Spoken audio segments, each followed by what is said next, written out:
nangilueluate shofuku shawe timedambwarenge uya baba lelbami pulia ishagutuye lefashagirage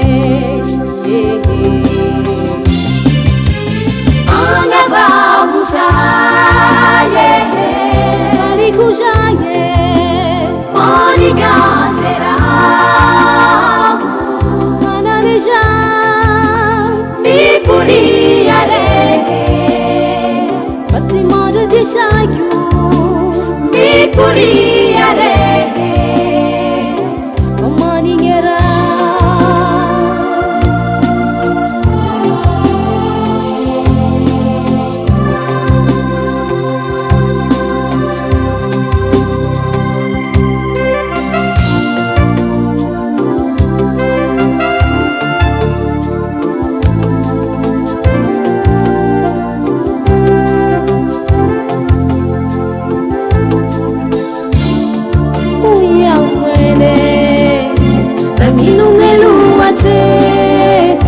Shofuku shawe timedambwarenge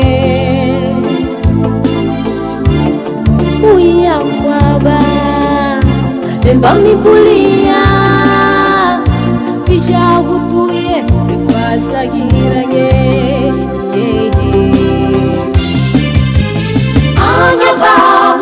angababusaye walikujaye Monikazera Mananeja Mipuliare Fatima de Desayu Mipuliare Omaningera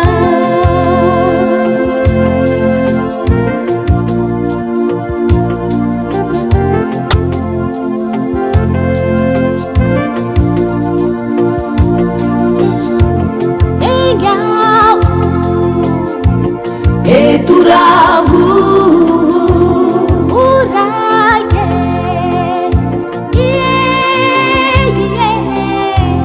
tibisi